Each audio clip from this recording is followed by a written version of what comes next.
안녕하세요. 흰수염고래 스포츠입니다. 찾아주셔서 감사드립니다.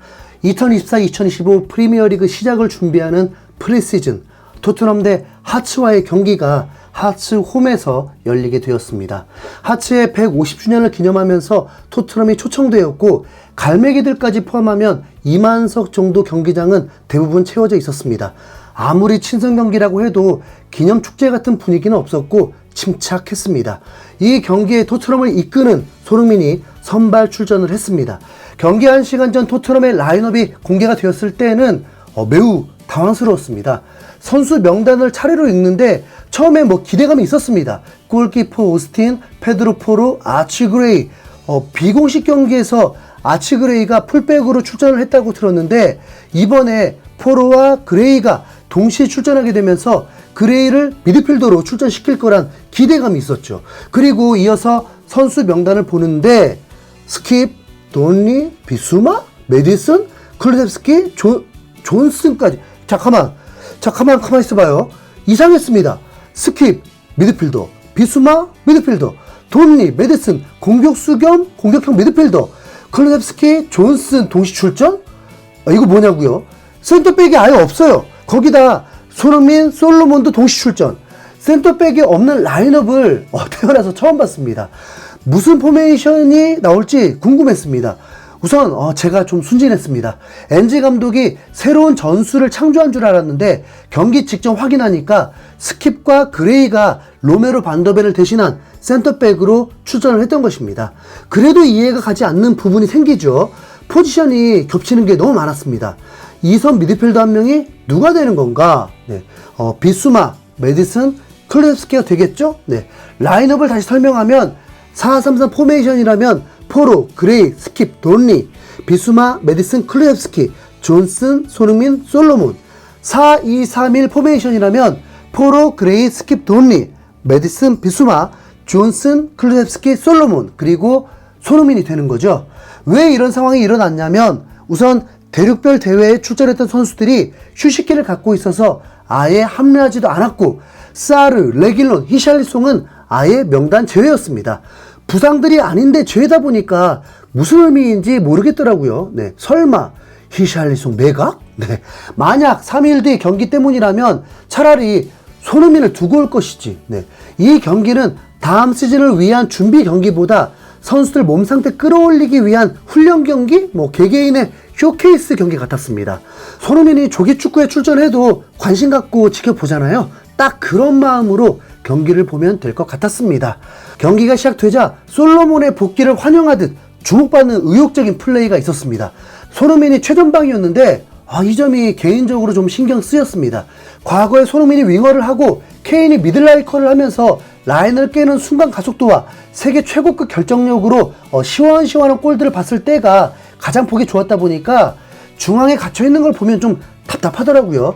혹시나 다가올 시즌에는 바뀌나 싶었죠.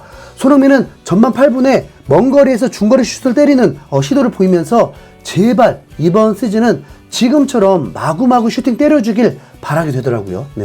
손흥민을 제외하면 이 경기의 관전 포인트는 그레이의 플레이와 솔로몬의 복귀 그리고 메디슨의 폼이 다시 돌아왔을까였는데 존슨이 먼저 주목을 받았습니다.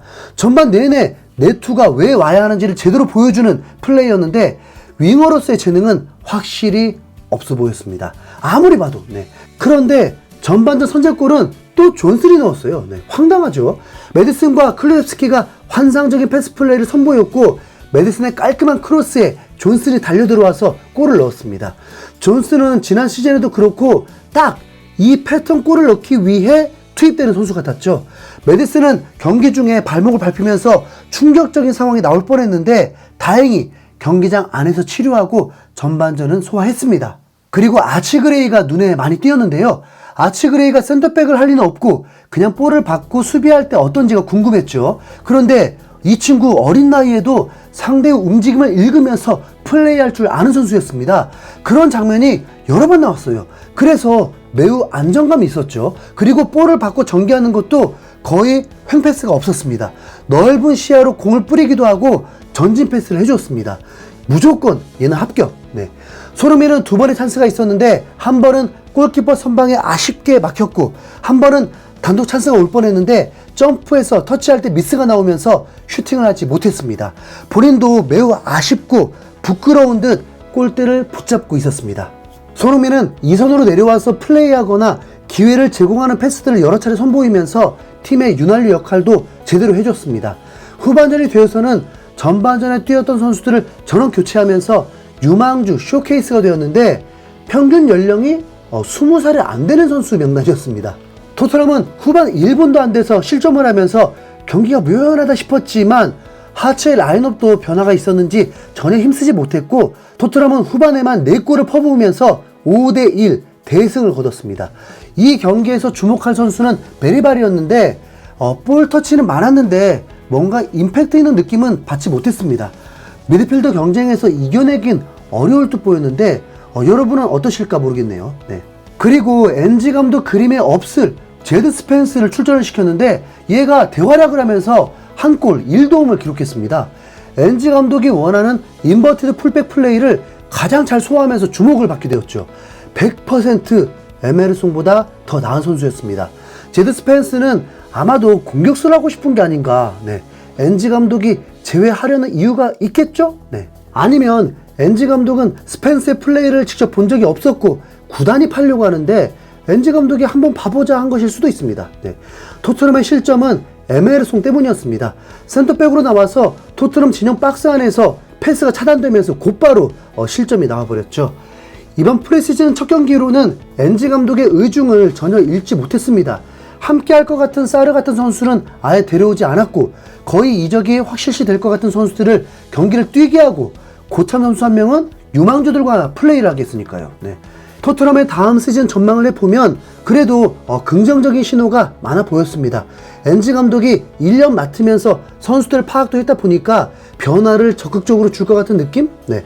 예를 들면 엔지 감독이 정말 클루셉스키를 미드필더로 활용할 수 있을 것 같고요.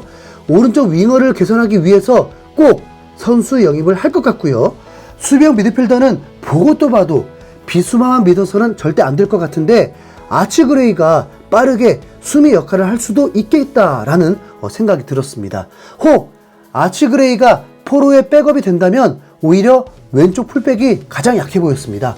우도기가 한 시즌 정경기를 출전할 수는 없기 때문에 교체가 되어도 흔들림 없는 윙백이 필요한데 영입 조짐이 없어서 그럼 벤 데이비스를 민다는 건데 그러면 엔지 감독 전술상 어울리지 않죠. 그래서 2경기 연속 왼쪽 풀백으로 가동된 돈리가 매우 공격적인 풀백 역할을 해주면서 시즌 때 정말 돈리가 백업 멤버가 될 수도 있지 않을까 예상이 되었습니다.